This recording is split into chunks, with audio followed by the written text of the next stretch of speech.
The ticket had been slapped onto the windshield at 2:47 p.m. $150. Expired meter. 4 hours in a 2-hour zone outside the Rhode Island Hospital Cancer Center. At the defendant's table sat 14-year-old Jessica Rivera, fingers tight around the citation. It wasn't her car. It wasn't even her ticket. It belonged to her mother, who wasn't in court because she physically couldn't be. 3 floors above, Maria Rivera was still in recovery after an 8-hour cancer surgery that was supposed to last 2. Stage 3. Emergency complications. No one saw it coming. Jessica had stayed in the car that day. The surgical ward was packed, and minors weren't allowed in recovery without an adult. She didn't dare walk away, terrified that her mother might open her eyes, call out for her, and find no one there. In the gallery, parking officer Todd Marshall, 38, checked his watch. To him, it was simple. 4 hours meant 4 hours.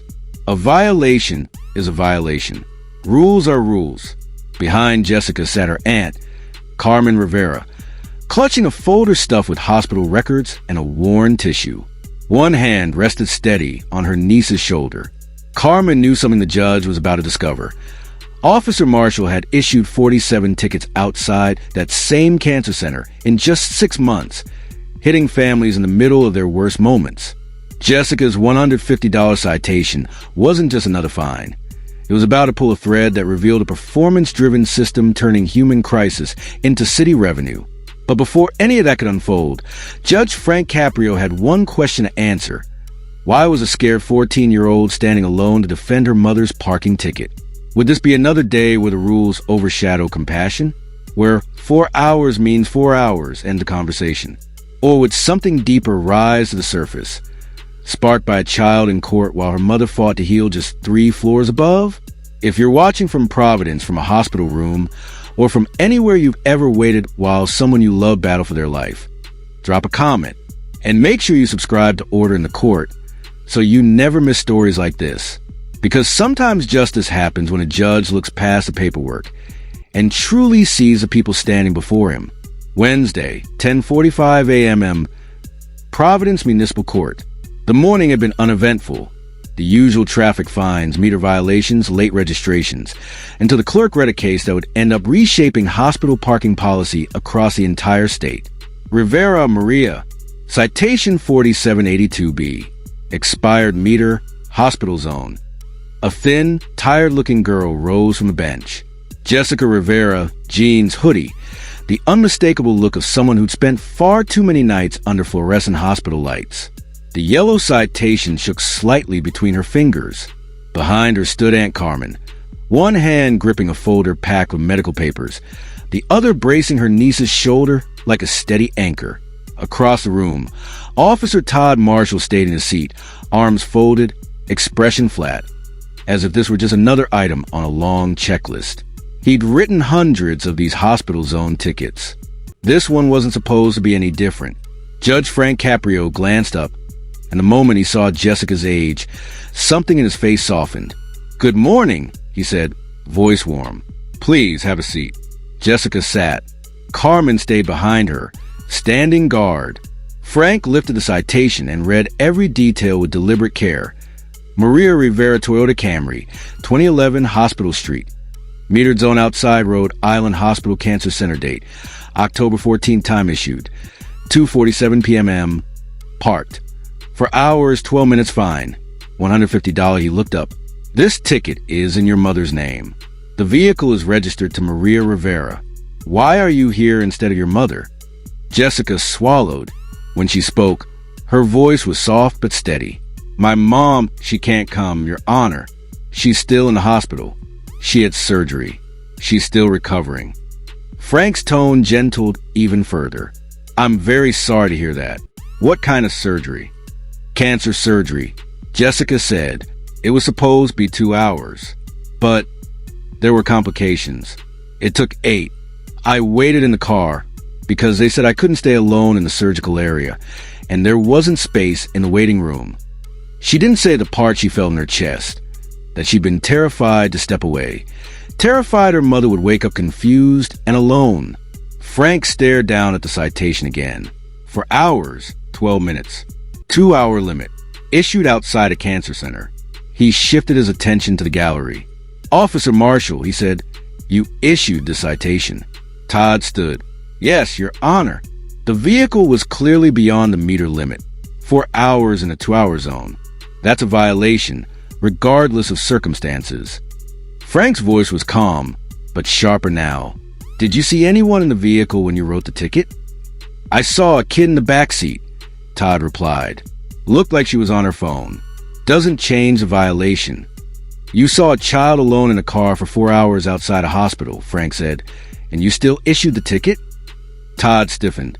My job is to enforce parking regulations, not investigate why people overstay. If everyone had an excuse, meters would be meaningless. Frank slowly set the citation down on the bench in front of him. Officer Marshall, how many tickets have you written in the hospital zone over the past 6 months? Todd shifted in his seat. I don't keep count. I work my assigned zones. Judge Frank's gaze didn't waver. Bailiff Rodriguez, pull Officer Marshall's citation records for the past 6 months. Every ticket issued within 2 blocks of Rhode Island Hospital. A low murmur ran through the gallery. Someone whispered the word quotas. Todd's jaw tightened. Minutes ticked by. 20 minutes. Jessica sat quietly, her small fingers wrapped around the edges of the citation, Carmen's hand still a steadying weight on her shoulder. Officer Marshall checked his phone twice, impatient. Frank reviewed other cases, but his eyes kept drifting back to that yellow slip on his desk.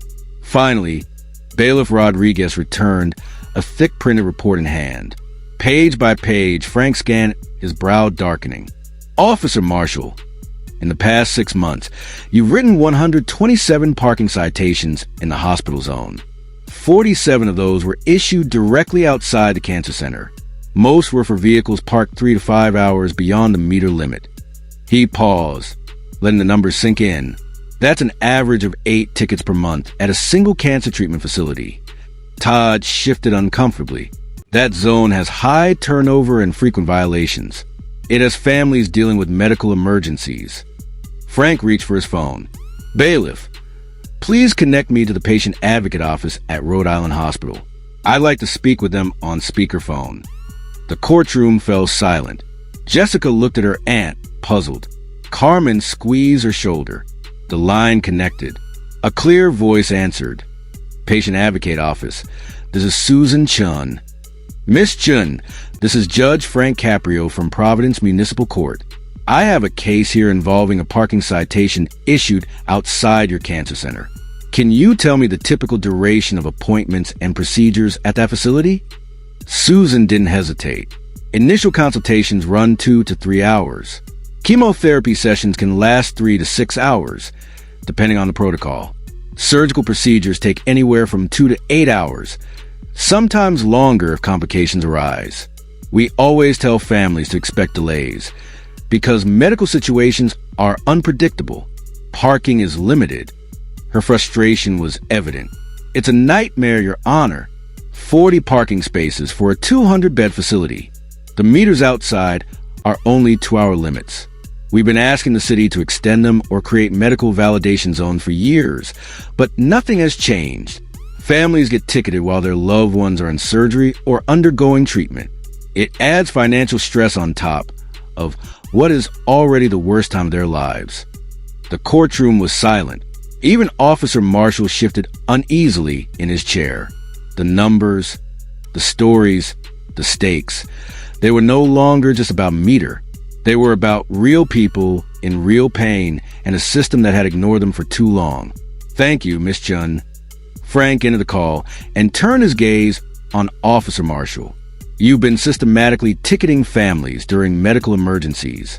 The hospital's own patient advocate confirms that cancer procedures often exceed 2 hours, sometimes by 6 hours or more. You knew that vehicles outside that facility likely belonged to families facing life-threatening situations. Did you ever check with a hospital before issuing a ticket? That's not part of my protocol, Todd replied. Did you ever ask yourself why a child was sitting alone in a car for 4 hours?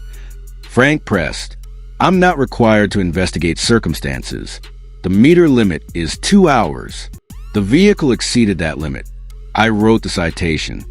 Frank's eyes narrowed. You wrote 47 of them at a cancer center. A voice from the gallery spoke, quiet but steady. My husband had chemo there last month. I got a ticket.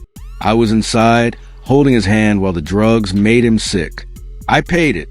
I didn't know I could fight. Another voice followed. My mother, surgery, 6 hours, $150 ticket. I paid it. Frank raised a hand gently. I understand. Please, let's continue on the record. He turned to Carmen. Miss Rivera, you have documentation from the hospital? Yes, Your Honor. Admission records, surgical reports, timeline of the day. Frank reviewed the pages, his expression growing colder with every entry. October 14th, 10:23 a.m. Maria Rivera admitted for emergency surgery. Tumor rupture, internal bleeding, life-threatening. 10:45 a.m.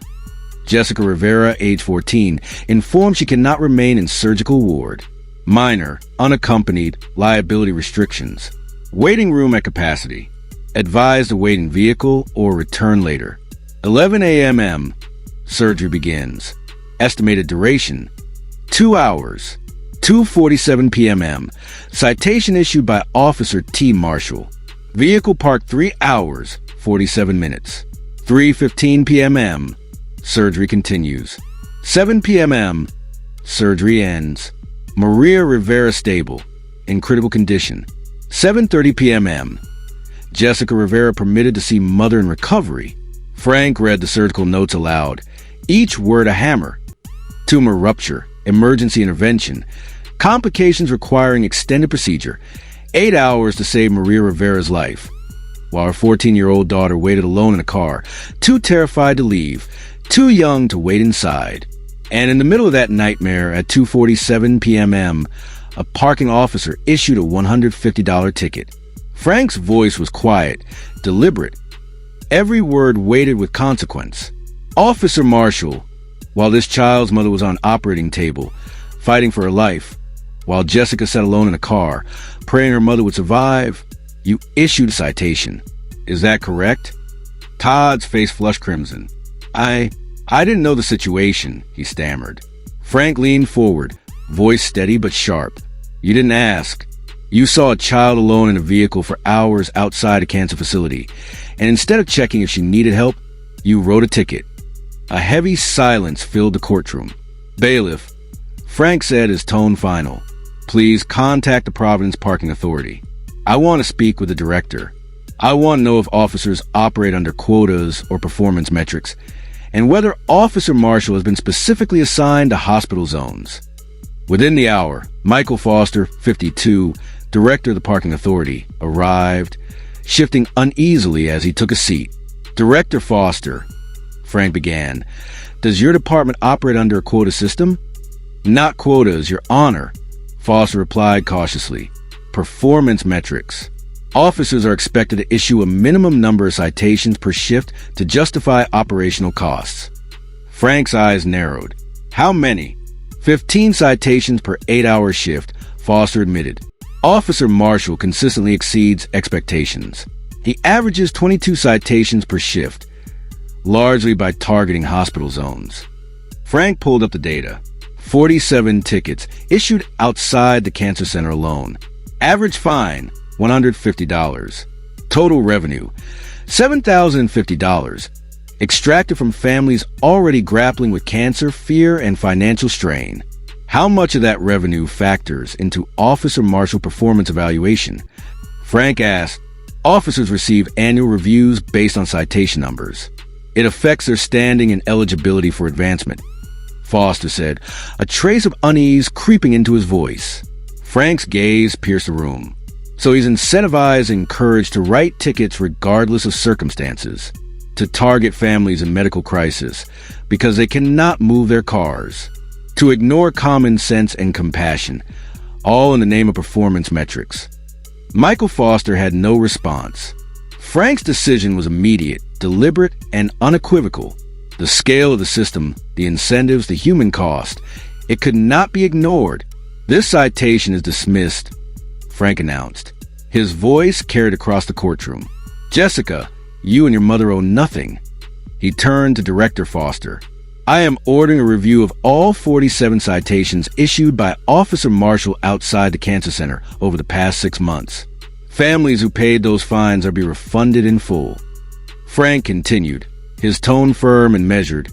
I am recommending, and I want this on a record, that the parking authority eliminate performance metrics tied to citation counts, establish a medical validation program with Rhode Island Hospital, and require officers to consult with patient advocates before citing vehicles that appear parked beyond meter limits at medical facilities. He looked at Officer Marshall. You are suspended, pending an internal investigation into whether you deliberately targeted vulnerable populations.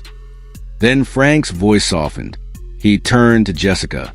Jessica, I'm sorry you had to go through this while your mother was in surgery. You did nothing wrong. Your mother did nothing wrong. This system failed you, and that is on us, not you. Jessica's eyes filled with tears. Thank you, Your Honor. We couldn't afford the $150. Mom's medical bills are already over $60,000. I didn't know what to do. Carmen pulled her niece close, holding her tightly. 3 weeks later, Officer Todd Marshall was terminated. The internal investigation revealed that he had strategically targeted hospital zones, exploiting high citation volumes with minimal effort. Cars parked beyond meter limits. Drivers inside unable to feed meters. Easy revenue. He had known most vehicles belonged to families in crisis. Discretion? None. Remorse? None. In his termination interview, he said plainly, I enforce the rules as written. If the city wanted exceptions, they should have put them in writing. The other 46 families who had received tickets outside the cancer center were contacted. All fines were refunded. Many had paid months earlier, unable to fight while caring for loved ones undergoing cancer treatment. One woman, Patricia Morrison, paid her $150 ticket the same week her husband entered hospice. I didn't have the energy to fight. My husband had days to live. A parking ticket was just one more cruelty in a series of cruelties. She got her money back. A small comfort, but meaningful.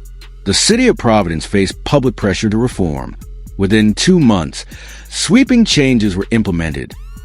Meters near hospitals were extended from 2 hours to 4 hours. Medical parking zones were created with hospital validation. Officers were now required to check with patient advocates before citing vehicles near medical facilities that appear parked beyond meter limits. A small victory, but one that made a real difference, proving that sometimes justice isn't just about the law, it's about humanity. Performance metrics were eliminated. Officers are now evaluated on community service and professionalism, not the number of citations they issue. Rhode Island Hospital installed a validation system. Families deal with emergencies, long procedures, or extended visits could now get free parking validation. No longer would anyone have to choose between being present for a loved one and feeding a meter. The changes came too late for Jessica and the 46 other families affected that day, but they will protect thousands of future families from the same heartbreak. Jessica Rivera is now 15. Her mother, Maria, is alive. The surgery was successful. She's in remission, fragile, but fighting. When I got that ticket, Jessica recalls, her voice trembling, I wanted to cry. Mom was in surgery. I didn't know if she'd survive. I was 14, alone in a parking lot, terrified, and then there was a $150 ticket on the windshield. She pauses. We couldn't afford it. And I didn't know you could fight a ticket. I thought you just paid. Carmen sits beside her. I was furious.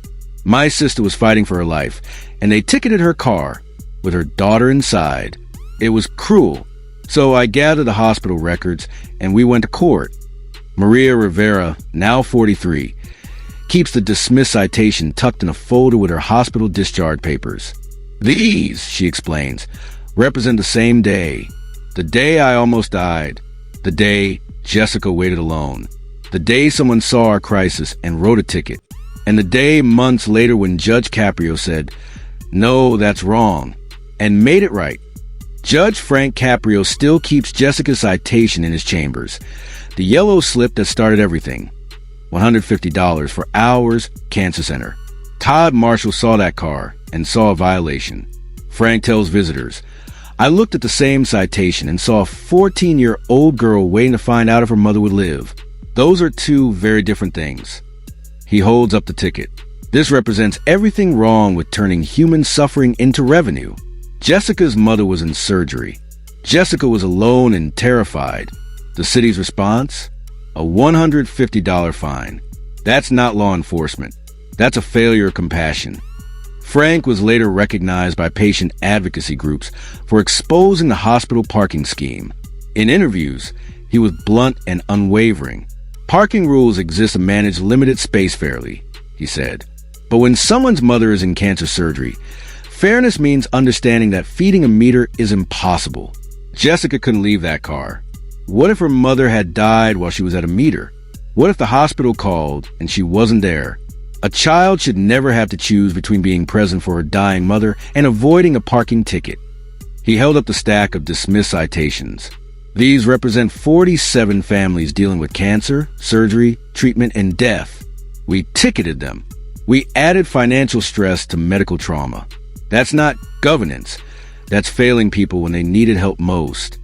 Jessica's $150 ticket became a symbol. Patient advocacy groups use it in presentations.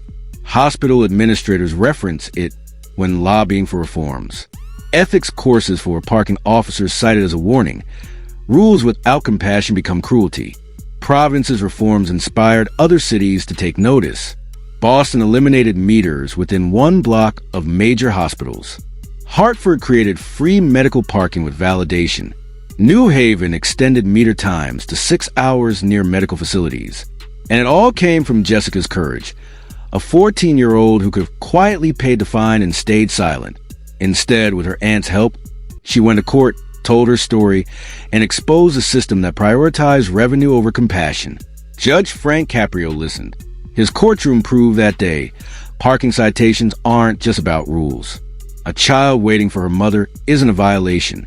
Sometimes the most important thing a judge can do is see the human suffering behind the paperwork. Rules exist to serve people, not punish them. Compassion is an exception to justice. It is the purpose. What do you think? Should cities create medical parking zones near hospitals?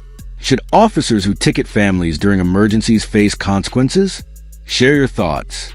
Subscribe to Order in the Court for more stories where justice sees people, not just violations. Dramatization for storytelling and education purposes, not legal advice or reporting.